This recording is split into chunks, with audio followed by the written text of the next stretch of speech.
La première fois man ma gis au Sénégal coowal fonds politique ñu orienté ko primature bañ a wax ci fonds politique du président de la République bu nit ñi seetloo kenn du wax ci le président de la République et comme ni nga ko waxee effectivement kenn ci sama liste maam yi muy Aly Ngouille Ndiaye moom dafa génn am benn sortie boo xamante ni def na ko parce que coow li mu ngi commencé bëri par rapport ak sortie bi nga xamante ni l'ancien premier ministre Ousmane Sonko defoon na ko pour wax ni effectivement à la primature amoon na fonds politique 1,770 milliard léegi nag am ñoo xamante ni ku ci nekk yaa ngi ciy génn di ci wax sa position am benn sortie boo xamante ni Aly Ngouille Ndiaye ancien ministre du Sénégal sous le régime de Macky Sall am na lu mu ci wax dañuy dem avec la complicité de la régie teewlu kaddu yi nga xamante ne Aly Ngouille Ndiaye waxoon na ko ñu dellu si waat ci plateau bi. te sax moom amu ko woon il a été le premier ministre à avoir ça. ci primature ah. oui. vraiment travail quand même dafa moi j'ai pas été premier ministre waaye am na premier ministre yoo xam ne ñu ngi may dégg tey ñi nekk fii Sénégal di dund Boun Abdallah rek moo ci génn àddina yàlla na ko yàlla xaaral àjjana suñu mag jooju li te xam naa ne amutoon ay fonds pour loolu. kon ci moom la tàmbalee. waaw. ñoo ko teeloon doo Aly Ngouille Ndiaye mu ne premier ministre wala l'ancien premier ministre Ousmane Sonko moom moo mës a am ay fonds politique en tant que premier ministre mu ne ci moom la commencé mu ne am na ay premier ministre yoo xamante ne ñu ngi fii Sénégal à part Boun Abdallah Dionne bi nga xamante ni génn na àddina mais ñeneen ñëpp ñu ngi fi mën nañoo xëy na seede lu muy wax ni premier ministre musul am fonds politique au Sénégal ci Ousmane Sonko la tàmbale. léegi ba ñu déggee loolu tamit xëy na ñu def ay gëstu xool par rapport ak fonds politique yooyu ndax effectivement il y a eu des premiers ministres yoo xam ne am nañ fonds politique wala amuñ fonds politique comme moom ni mu ko waxee Aly Ngouille Ndiaye ñu dem xool par rapport à 3 anciens premiers ministres ci yi nga xamante ne xëy na ñoo ci gën a récent l'ancien président de la République Macky Sall mu am tamit l'ancien premier ministre Idrissa Seck ak l'ancien premier ministre bi nga xamante ne moom mooy Souleymane Ndéné Ndiaye ñu dem xool par rapport aux archives ñoom ku ci nekk ndax amoon nga fonds politique wala amoo woon fonds politique conformément ak ni ko Aly Ngouille Ndiaye waxee dañuy delluwaat en complicité avec la régie ñu teewlu Souleymane Jules Ndiaye wala Ndéné Ndiaye bi nga xamante ni waxoon na par rapport ak fonds politique yi ndax amoon na wala amul est-ce que ñu ngi ko ci doon jox ñu dem teewlu ko dellu si waat ci plateau bi. ñu jox ma sumay fonds politique ma nekk premier ministre tous les 3 mois chèque u trésor lañ may bindal Birame Thiam moo nekkoon sage u présidence. mooy dem touché ji xaalis bi aide de camp mooy établir chèque bi. jox président Wade mu signé ko. Birame Thiam indil ma xaalis bi. en liquide. waaw président. fii ñoo ko teewloon doo Souleymane Ndéné Ndiaye mu ngi wax ni moom da doon am fonds politique yi ne dañuy jël chèque trésor bind le directeur de cabinet du président de la République moom mooy ñëw indil ko xaalis bi en liquide moom boobu la ci teg. dafa ne en liquide te ci biir extrait bi sax mu ngi naan moom amoon na ay fonds politique en tant que directeur de cabinet man boobu laaj bu may samp la est-ce que directeur de cabinet am na ay fonds politique loolu tamit na ko nit ñi gëstu parce que j'ai l'impression que poste directeur de cabinet am na ñu mu xam a wëlbati seen xel ci yenn position yi ñuy jël ça c'est une question bu ñu sukkandikoo ci vidéo bi nga xamante ne Souleymane Ndéné Ndiaye wax na ko nee na am na fonds politique en tant que directeur de cabinet en tant que premier ministre chaque trimestre dañ doon jël benn chèque u trésor directeur de cabinet moom bu Ablaye Wade moom mooy ñëw indi xaalis bi en liquide muy benn ancien premier ministre boo xamante ne àdduna ci dañuy delluwaat tamit en complicité avec la régie parce que Macky Sall nekkoon na fi premier ministre Macky Sall da doon def benn entretien boo xam ne dañ ko doon laaj ci amam moom loolu mu ngi doon waajal les élections présidentielles de 2012 ñu ko doon laaj ci amam xaalisam fan la ko jëlee ak xëy na patrimoine am ba muy lister li nga xamante ne xëy na loolu la jot a liggéey ba muy nekk au service de l'État ba ñëw ci parti bi nga xamante ne mu ngi nekk premier ministre ak xaalis bi nga xamante ne amoon na ko fa dañuy dem teewlu en complicité avec la régie li ci Macky Sall waxoon ñu dellu si waat. Sans parler à partir de 2004 de fonds politiques auxquels j'ai droit en tant que premier ministre. fii Macky Sall extrait bi c'est très clair boobu mu ngi expliquer par rapport ak xaalis bi salaire beeg yooyu di wax ni moom musul am salaire boo xamante ne c'est en dessous de 3 millions ak yooyu mu ne sans parler des fonds politiques auxquels j'ai droit en tant que premier ministre à partir de 2004 donc Macky Sall nous apprend que moom en tant que premier ministre il avait droit à des fonds politiques man du lu mu inventé Macky Sall moo ko wax il avait droit à des fonds politiques en tant que premier ministre foofu tamit beneen laaj bi ma ci samp li ci doy waar c'est par rapport ak xaalisam ak nu muy utiliser moom fonds politique yi dafa ne daf ci am ay droit donc fonds politique yooyu lan la ko doon utiliser lan la ko doon jëfandikoo loolu laaj la par rapport ak suñu sujet 1 bi ñu génn ci Macky Sall bi nga xamante ni tamit nekkoon na premier ministre ñu dem ci beneen premier ministre boo xamante ni nekkoon na fi tamit au Sénégal muy Idrissa Seck ndax moom it waxoon na ci fonds politique yi ndax am na fonds politique est-ce que premier ministre am na droit fonds politique fii biir Sénégal dañuy dem ñu teewlu ci Idrissa Seck lu mu ci waxoon ci fonds politique yi ñu dellu si waat ci plateau yi. Ma fortune personnelle. J'ai dit ici sur votre antenne, vous pouvez ressortir la banque, que les fonds politiques sont des moyens d'intervention politique et sociale. Tous les ministres, tous les premiers ministres, depuis Abdou Diouf, depuis Senghor. Je vais vous raconter une chose. Quelqu'un m'a dit une fois à l'aéroport que Abdou Diouf a gagné la confiance de Senghor dans le cadre de la gestion des fonds politiques. Idrissa Seck mu ngi ne fonds politique yi ay moyens la d'intervention par rapport ak ay fonds ay social wala politique mu ne tous les ministres tous les premiers ministres ba cité ci Abdou Diouf c'est-à-dire que Abdou Diouf moom nekkoon na premier ministre Senghor mu ne am na ku ko doon nettali sax ni Abdou Diouf il a gagné le respect et la confiance de Senghor sur l'utilisation de ces fonds politiques donc foofu lan lañ fa mën a dégg fonds politique am na sax depuis Abdou Diouf en tant que premier ministre bi nga xamante ne mooy premier ministre Léopold Sédar Senghor donc boo xoolee déclaration bi nga xamante ne Aly Ngouille Ndiaye def na ko en disant que Ousmane Sonko képp moom moo am fonds politique en tant que premier ministre te loolu bu nit ñi seetloo bu baax c'est un débat boo xamante ne ñu ngi koy commencer soulever depuis presque une semaine wala 2 semaines pour dire que Ousmane Sonko kese moom moo am fonds politique dans l'histoire politique du Sénégal en tant que premier ministre te keneen amu ko et au-delà de Aly Ngouille Ndiaye am na keneen koo xamante ni déggaat naa ko mu wax lu mel noonu muy Amidou Anne bu APR dañuy demaat ñu teewluwaat moom it lim ci wax par rapport ak fonds politique yooyu. wax na nag ñun premier ministre yi fi nekkoon musuñu am fonds politique donc ñum ban loi ban cadre juridique ñoo leen may Ousmane Sonko am fonds politique. gis nga lii li tax mu baax pour précision bi mooy da ngay gis ni les hommes politiques yi nga xamante ni ñu ngi soit ci opposition bi wala ñenn ñu ngi def appel du pied au président de la République Bassirou Diomaye Faye élément de langage bi ñu leen jox pour ñu distiller ko mooy ni Ousmane Sonko fonds politique yi mu wax ne am na ko moom mooy le seul premier ministre de l'histoire du Sénégal boo xamante ni am na ko te daf ko am dans un cadre qui n'était pas légal loolu moom mooy élément de langage yu ñuy distiller ba pare di ko dendaleeg bu président boo waxee ñu ne le président moom au moins mu ngi ci loi de finance bi te moom wax na lan lay jëfandikoo fonds politique yooyu donc li ñuy présenter mbir mi mooy Ousmane Sonko est le seul premier ministre de l'histoire du Sénégal à avoir eu des fonds politiques mais boo xoolee vérification bi da ngay gis ni Idrissa Seck wax na la ni sous Senghor Abdou Diouf avait des fonds politiques Macky Sall wax na ni moom il avait droit à des fonds politiques en tant que premier ministre en 2004 Souleymane Ndéné Ndiaye moom it nee na moom da doon am ay fonds politiques yoo xamante ne moom moo ci gën a explicite sax nag faf dafa ne moom dañ doon def chèque du trésor directeur de cabinet wu Ablaye Wade moo ko doon indi ci bureau jox ko en liquide donc bu ñu méngalee la déclaration de Aly Ngouille Ndiaye xool li nga xamante ni moom mooy les anciens premiers ministres la ñu wax ñoom ci fonds politique yooyu dañuy gis ni Aly Ngouille Ndiaye man ma jàpp ni xëy na il s'est trompé de bonne foi mais Ousmane Sonko du moom mooy le seul premier ministre bu bénéficier de fonds politiques il y a eu d'autres premiers ministres yoo xam ne bénéficier nañ ko et surtout suñu premier sujet bi wane na ko en disant qu'en 2015 il y a eu des fonds yoo xamante ni ñu ngi ko doon dépenser plus de 5 milliards ci social plus de 900 millions autres transferts donc après vérification dañuy gis ne Ousmane Sonko n'est pas le premier ministre wala le seul premier ministre boo xam ne il a bénéficié de fonds politiques fii ci suñu histoire politique. am na solo Pape Samba ci leeral gi Boury ba tey ci fonds politique yooyu tey jii ñu bari commencé di yëkkati ay kàddu di wax ne Ousmane Sonko moom mooy premier ministre bi nga xamante ni moom moo am ay fonds politique lu waral manipulation yi ni mel ba tax tey jii ñu bëgg a yëkkati affaire yi di ko tourner ci beneen contexte.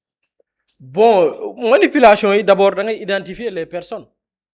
parce que bu fekkee ni fonds bi dañ ne dañ ko bëgg a encadrer yamale ko ci orienter ko ci benn nit muy le président Diomaye Aly Ngouille Ndiaye bokkul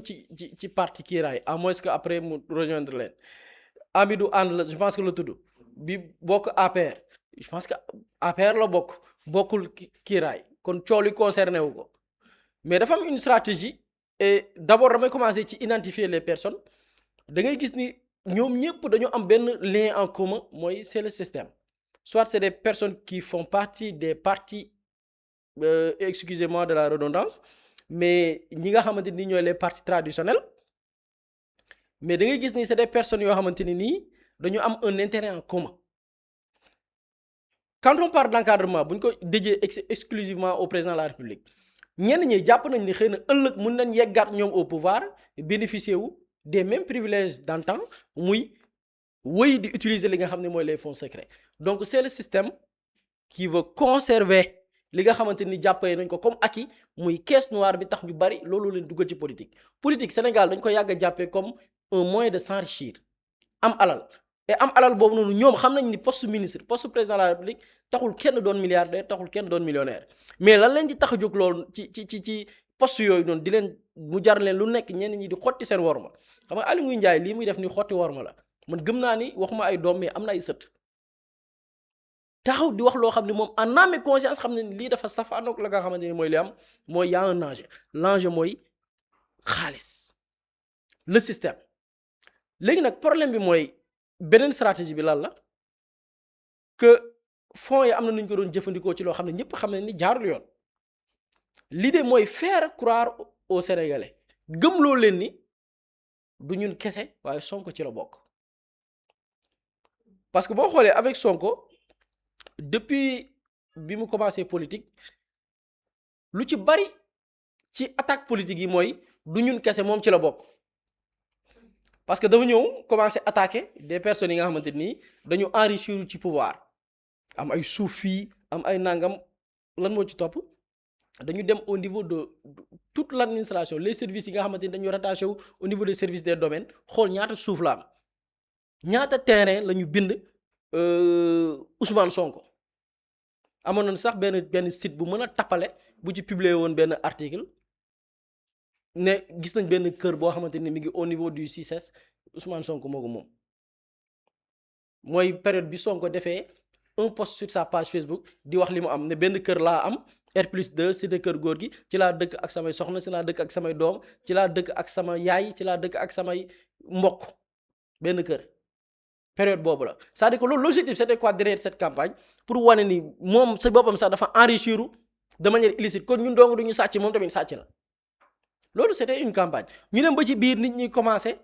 Ousmane Sonko mu sell mi nangam l'objectif ñu dem créer le dossier Adji Sarr pour wane ni ki ngeen jàppee ku sell ki nangam ak nangam ak nangam jël un journaliste mu bind ci livre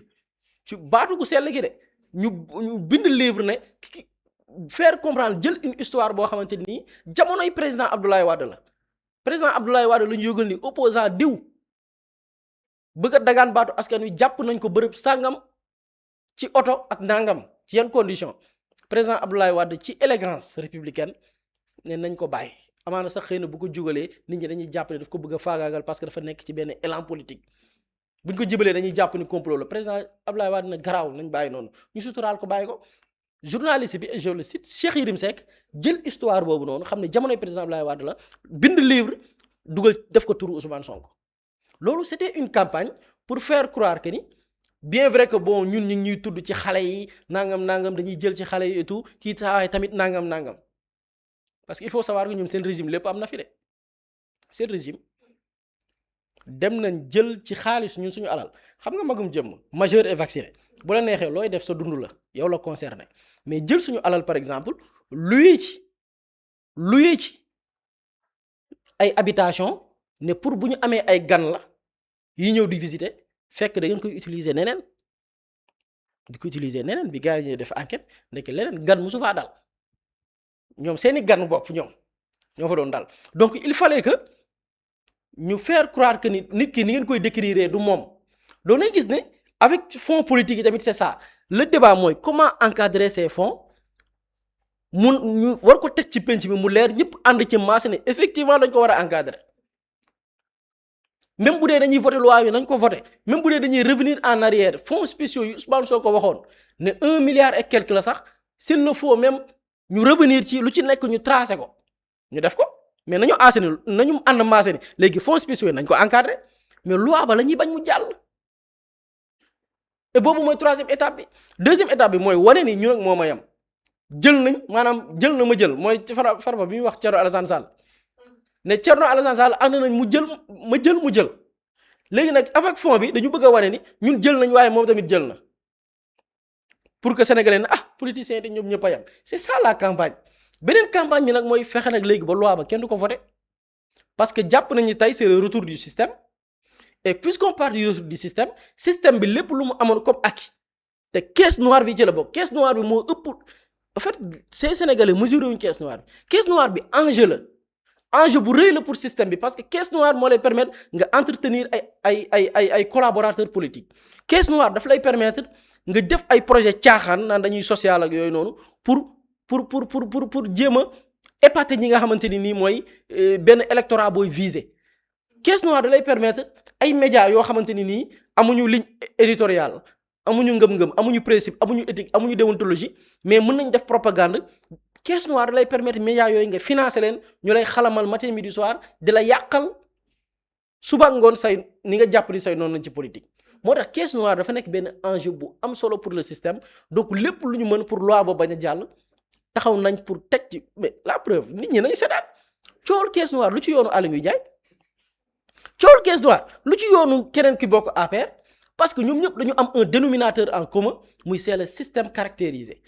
lii acquis la nañu fexe ba acquis boobu noonu bu ñu ko xañ parce que jàpp nañu ëllëg ñu nit mën nañu revenir aux affaires te lii lépp lan moo ko waral agitation bi dama ne contre un seul homme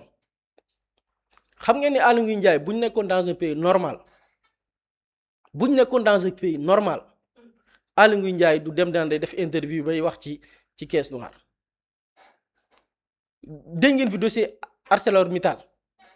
mais Aly Ngouille Ndiaye dañ ko ci tudd le Sénégal dafa renoncer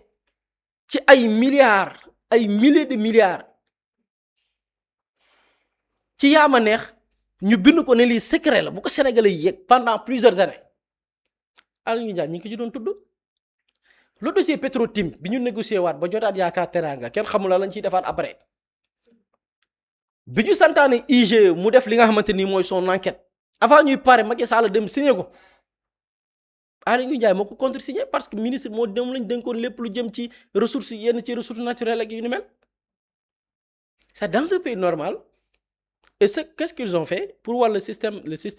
dafa xóot dañu jël suñuy ressources brader ko ba pare. jox ko Franck Timis c'est un bandit ñëpp xam nañ ko ñoom préparer seeni doom pour ñu dem jàngi l'expertise maanaam ressources yooyu bis bu ñu demee ba nga exploiter ñan ñoo ñu am expertise yi muy seeni doom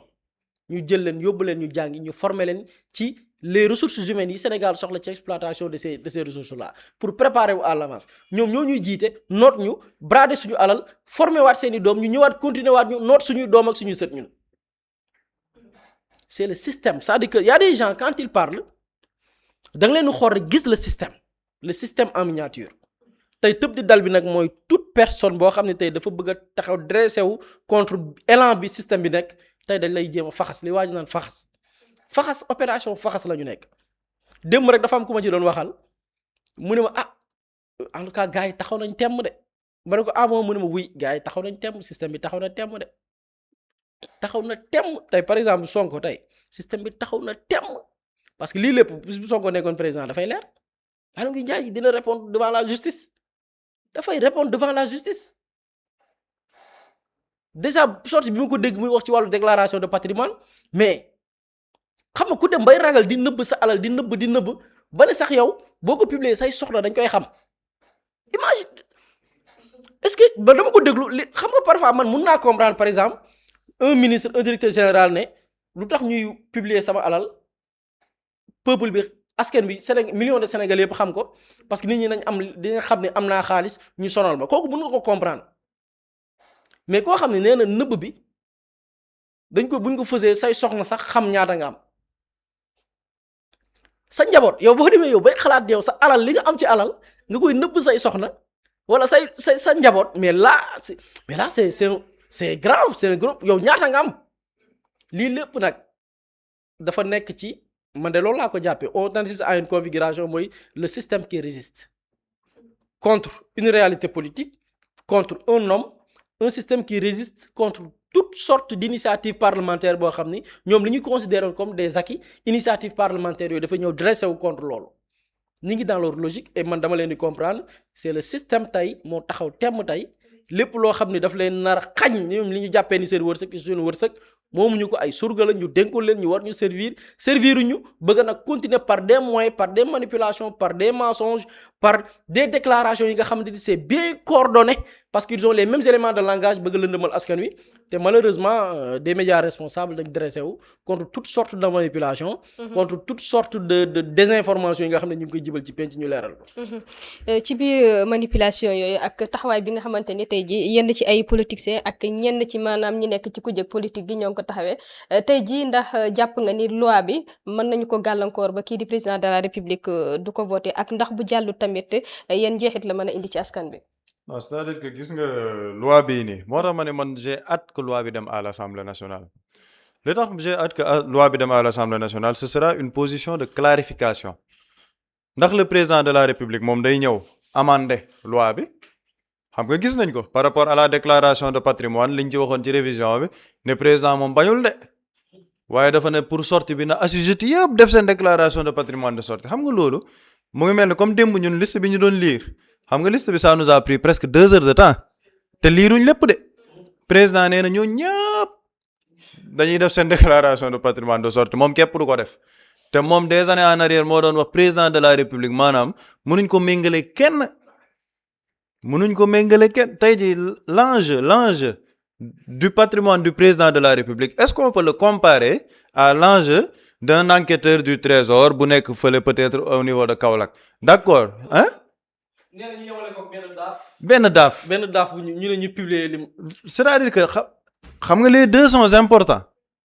mais est-ce que bu président de la république dafa méngoog boobu ba moom nee na président de la république nee na daal moom bañul de waaye na ñëpp def mais c'est-à-dire que waaw na ñëpp def publier ko maanaam moom buy def déclaration de patrimoine de sortie du ñu def bosam kese assujetti yëpp mooy les centaines et les centaines de personnes yi nekk fii ñoom ñëpp tamit dañ leen di publier waale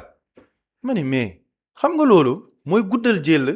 ak benn genre esprit boo xamante ne doo ko comprendre et de la même manière gis nga déclaration bii nii ñuy wax fonds politique yi na ngay xaar amendement gouvernement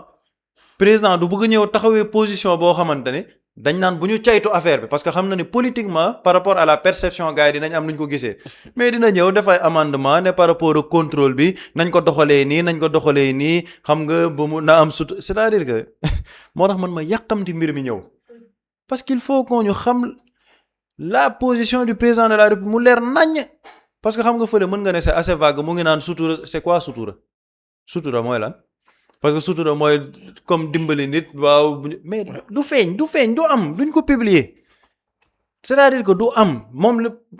exemple bi mu joxe évacuer doomu Moustapha Diop ak yooyu nit ñi duñ ko xam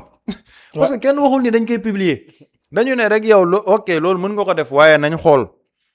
ndax facture baa ngi fi ndax am na traçabilité mais gis nga moo tax question fonds politique yi gis nga au-delà de partisanerie politique wala au-delà de yooyu noonu yëpp yàlla xam na ne sénégalais yi dañoo war a remercier l'arrivée en politique de Ousmane Sonko parce que da ngay xool ñaari extrait yi ma def sànq boo jëlee bu Souleymane Ndéné Ndiaye mais da ngay xool la désinvolture bi mu doon waxee ci fonds politique yooyu en disant que aide de camp bi sànq maa ngi naan sax directeur de cabinet mais waxul loolu aide de camp bi moom mooy émettre chèque bi après ñu indil ko mbir mi ci bureau en liquide c'est-à-dire que xaalis bi liquide lañ ko doon indil mais ça c'est extrêmement grave Macky Sall interview boobu xam nga benn extrait 6 secondes la diffusé mais boo demee nga xool interview bi dañ ko doon questionner par rapport ak amam moom xaalisam muy expliquer moom xaalisam nan la koy utiliser pour entretenir son parti politique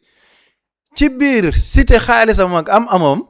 il a cité les fonds politiques auxquels il a droit en tant que premier ministre donc Macky Sall moom jàppoon na ni fonds politique yi moomeelam la bu ko amee moom mën na ci entretenir son parti politique ak yooyu c'est pas la caisse de l'argent c'est sa caisse parce qu'il est premier ministre donc xaalisam la mais nañ xool fi ñu jóge foofu ak jamono ji fi ñu nar a demee ji on te parle de dirigeants yoo xamante ne fonds politique yi pour ñoom seen xaalis la am un homme politique bu ñëw ne fonds politique yooyu et c'est très bien que Boury sax sànq li mu wane par rapport ak assemblée nationale li ñu wax parce que tappalekat yi dañoo bëri quand ils disent qu'on attaque les fonds du président de la République dans la proposition de loi waxuñ ci sax présidence waxuñ les fonds secrets de la présidence dañu ne les crédits spéciaux ak tout autre fonds secret waaw loolu mooy assemblée nationale bu dee dafa am dañ koy contrôler primature bu dee dafa am dañ koy contrôler présidence dafa am dañ koy contrôler fépp fu mu munti nekk dañ koy contrôler c'est ce que la loi dit waa un homme politique qui te propose ça man damaa gis dans les grandes démocraties les gens mun nañu am ay contradictions mais sur des sujets de transparence et de bonne gouvernance quand ça intéresse l'intérêt bu nekkee ci intérêt wu peuple bi mais ñëpp dañuy àndandoo ne lii c'est l'intérêt public mais fii ngay ñëw au Sénégal ñu am des débats yoo xam ne ça intéresse maanaam le peuple loo xamante ne njëriñu peuple bi la mais nga gis benn homme politique bu jógee fële te li ci gën a grave mooy dañuy jege président nan la non waa président moom au moins xam nañ affaire bi xam nañ ne 8 milliards la te au moins moom il a le mérite de dire lan lay utiliser xaalis ma ne mais yow billaay ñii bu ñu mënoon jël ay mbol de di leen ko dóor c'est que comment tu peux dire avec désinvolture on te parle de 8 milliards nga ne moom au moins am na mérite wax lan la koy utiliser mais c'est-à-dire que c'est extra on te dit pas l'utilisation on te parle de l'encadrement bi lañ la wax yow nga mais au moins moom am na le mérite mais kële na leeral mais c'est-à-dire que gis nga moo tax sànq man xam naa ne sax gars yi sama paa yi ñoo ma commencé jat moo tax sama front bi dañ ba ma naan sax Aly Ngouille Ndiaye il l'a dit de bonne foi man damaa foog ne paa yi ma commencé jat dañ ma commencé jékku parce que ce n'est pas de la bonne foi sama paa yi ñu ngi may commencé jékku te lii ce n'est pas de la bonne ce n'est pas il s'est trompé de bonne foi c'est de la malhonnêteté intellectuelle mënul weesu loolu mais yow nga toog et puis il cible na ci gars yi bàyyi xel bu baax gis nga les hommes politiques yi génn di wax les médias yi nekk di wax ci mbir mi xam nga fonds politique yi fan lañ koy orienter les fonds politiques de l'ancien premier ministre Ousmane Sonko xam nga lan moo tax débat bi neex Alamine Lo il est premier ministre actuellement est-ce que dégg nga ci homme politique yi médias yi kenn ku wax ni bon Ousmane Sonko amoon na fonds politique donc lii dañ ko war a leeral parce que Alamine Lo il est toujours premier ministre donc moom war na am ay fonds politique da nga dégg ku wax dara coow li da nga cey dégg Alamine Lo ça ne les intéresse pas te man Alamine Lo man moom ku ko gën a neex la Sénégal amul fal nañ la premier ministre léegi mu mat 3 mois waxoo sax lu jëm ci déclaration de politique générale kenn du wax les hommes politiques n'en parlent pas la société civile ne réclame pas ça DPG kenn réclamé wu ko on ne sait pas où le Sénégal va bon nañ dem rek gouvernement Alamine Lo pouf on y va xamuñ fu ñu jëm mais déggoo kenn ku ko ci tudd déggoo ñiy wax tamit kenn ku tudd ci fonds politique bu président de la République ñoom il parle de 1 milliard 770 millions yi Ousmane Sonko tudd xam nga Ousmane Sonko dafa ne man bañ naa ko ba sama dage dama ne ko lépp lu ñuy joxe na am facture moom joxe commencé na sax cité ne gis ngeen primature mu ngi def ay dons ci yenn pouponnières yeeg yooyu ne lépp lu ñuy def na am facture waa léegi contrôle pour contrôle ñoom comme affaire bi da leen a ñor Ousmane Sonko il a parlé de 1 milliard 770 millions mais on nous dit que loi de finance bi boo demee mën nga fa gis 8 milliards u président waa léegi ñoom 8 milliards u président yi ñoom intéressé wu leen nu ko président Bassirou Diomaye Faye utiliser ñoom ça ne les intéresse pas ñoom duñ ko boole ci débat bi wala président de la République moom comme moom mooy président nu ko neex mën na utiliser fonds politique yooyu mooy li ma la wax dañuy orienter débat bi parce que orienter débat boobu noonu lan lañ ci bëgg mooy li Boury doon wax sànq par rapport à la personne de Ousmane Sonko gis nga les hommes politiques au Sénégal dañoo war a comprendre lenn il y a une méthode boo xam ne opéreetul ñoom seen stratégie politique lépp ci Ousmane Sonko lan la jubuñ de waaye moom it jubul yéen a ngi wax ni ñun jubuñ waaye moom it jubul te par force dinañ leen won ni jubul yéen a ngi wax ku sell ki waaw moom sax sellul parce que moom moo dem ci salon de massage bi yéen a ngi wax ni moom ñun ay sàcc lañ waaye xoolal du mës a publier sa déclaration de patrimoine man dem maa ngi koy waxtaan ma ne ñiy laaj yépp ne Ousmane Sonko ne rendre public sa déclaration de patrimoine mais vous avez une opportunité en or pour xam son patrimoine fu mu toll xam nga ci lan la mais nañ ko def président de la République ñoom parce que la déclaration de patrimoine du président de la République est rendue publique dañ koy rendre public publier ko ci journal officiel ñoom bu ñu bëggee xam Sonko ñaata la am ci patrimoine am lan moo nekk ci patrimoine am mais nañ ko def président de la république buñ ko defee dinañ xam ñaata la am ci patrimoine am c'est-à-dire que ñoom débat bi fi ñu koy yóbbu moo nekkul foofu gis nga cette loi là elle est impersonnelle et générale dañu ne crédits spéciaux ak tout autre fonds secret que ça concerne la présidence que ça concerne l'assemblée la primature lépp la ñuy encadrer saytu ko waaw loolu man yenn saa man dama ne man ñun est-ce que ñun Sénégal am nañ papier yépp buy wane ne ñun dëkk lañ quoi lii lan moo tax mu war a nekk débat dans un pays sérieux comment ce débat là lañ ko mën a poser dans un pays normal mais parce que lan moo tax nag débat bi muy am moo tax ma ni sama gars yi ñu ngi may commencer jàpp lan moo tax débat bi di am mais c'est parce qu'on a des hommes politiques malhonnêtes ñoom fonds politique yi dañ ci yàgg dund sànq ñu ngi koy wax en off ma ni gars yi nañu xam la menace que représente Ousmane Sonko par rapport à ce système mais système bi gars yi nu ñu doon dundee dafa neex da ngay toog chaque fin du mois gars ñu dof la benn 500 000 wala benn 1 million boo xamante ne liggéeyoo ko on te donne des bons d'essence dox la ci ay pack doo jënd essence di la jox yenn facilité yi fépp fooy dem dañ lay jox laissez-passer bi laissez-passer yi fépp foo dem da ngay dugg laissez-passer tranquillement boo waree voyager gars yi ils te prennent en charge tabaski bu jotee gars yi ñoo lay coacher xar korité yow doo def dara sa location boo moytul sax ñoo la koy fayal mais saa yi ku dundee loolu pendant 5 ans 10 ans tu les retrouves où ci yenn restaurants les plus huppés au niveau du centre-ville Almadies foofu nga leen di fekk ñu jënd ñu wut seeni terrain ci Petite Côte beeg yooyu mais Sénégal ñëpp a xamante mais ku dundee loolu pendant 10 ans nga ñëw nga ne ko ah xaalis bi moom day leer képp ku nekk li ngay am faa mu leer nañ présidence nekkatu fi pour entretenir ay hommes politiques mais ñooñu dañuy wékku parce que dañu naan ñun suñu muccaat wala boog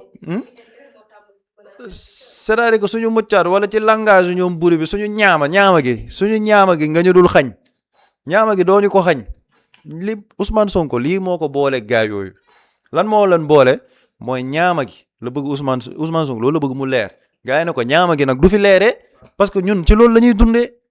mais moo tax ñoom seen stratégie politique boobu man yàlla xam ne dama leen di jàppale parce que je veux une opposition de qualité et encore que ça Ousmane Sonko est opposant mais ñoom il s'oppose à un opposant pour la première fois de l'histoire politique au Sénégal loolu nag ñiy def science politique war nañ ko étudier pour la première fois on a un pouvoir maanaam ñi nekk au pouvoir ñoom ñooy opposé wu à un opposant pour la première fois de l'histoire politique au Sénégal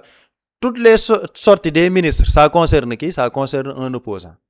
président de la République buy wax sax ci opposant boobu lay gaaruwaale ñi jege président bu ñuy wax ci opposant boobu la ñuy wax ba da ngay gis gars yi naan na président jël say responsabilités parce que waa ji doole gi mu am ci réew mi dafa ëpp donc on a un pouvoir qui s'oppose à un opposant c'est la première fois de l'histoire politique du Sénégal un pouvoir qui s'oppose à un opposant et les opposants qui s'opposent à cet opposant donc ñoom seen stratégie politique boobu ça n'opère pas te loolu yëpp ci lan lañ ko wékk mooy jéem a wan ne Ousmane Sonko bi ngeen ni wax daa sell daa baax daa jub melul noonu moom ak ñun a yam mais de 2019 à 2024 wala de 2016 à 2024 bu dee da ngeen bëgg a wax ni Ousmane Sonko jël na comme ñun mais sénégalais ils ont déjà eu la preuve jàll nañ ci depuis 2016 ba 2024 y a un défi ku mës a wax ni jël naa dërëmu askan wi génnal nga génnee preuve depuis 2016 y a pas de preuve on te dit 15 ans impôt et domaine mosoo jël 1 franc donc bu dee affaire xaalis tegee na boor bu dee da ngeen bëgg dem ci secteur privé bi wala loo xamante ne c'est privé à lui Ousmane Sonko mënul dund lu raw lu mu dundul ci ay attaques médiatiques ci affaire Sweet Beauté bi de 2019 à 2024 ils ont tout fait ñi ci mel ni Cheikh Yérim Seck bind une histoire koleel ko Ousmane Sonko te terewul ñëpp xam nañ ni c'était sous Wade benn opposant la ñi xam nañ kan la. Muslay Immo Sénégal moo ñëw taxawu leen indi ay saafara ci jafe-jafe yi ngeen di dund ci wàllum immobilier yow mi bëgg a jënd terrain yow mi bëgg a jënd kër wala tabax jokkool ak Muslay Immo da nga am sa kër bëgg ku la ko terrasseel wala nga am sa tool bëgg ku la ko lotiseel defal la ko ay terrain Muslay Immo daf leen koy jàppandil gunge leen ci anam gu mucc ayib ku am sa kër itam te nekkoo ci biir réew mi bëgg ku la ko toppatool gérer la ko Muslay Immo moo ci gën a gaaw gën ci wóor yow mi bëgg a defaraat sa kër wala nga bëgg a tuxu te bëgg ku la ko nettoyer ba sax nga bëgg a defar plan architecte plan béton armé wala nga soxla ay conseil ci wàllum immobilier contactel Mously Immo Sénégal ci 77 887 25 13 77 887 25 13 man ngeen itam abonné ci seen YouTube bi di Mously Immo Sénégal ngir yeneen di xibaar ak Mously Immo Sénégal jaaxle jeex na ci wàllum dëkkuwaay.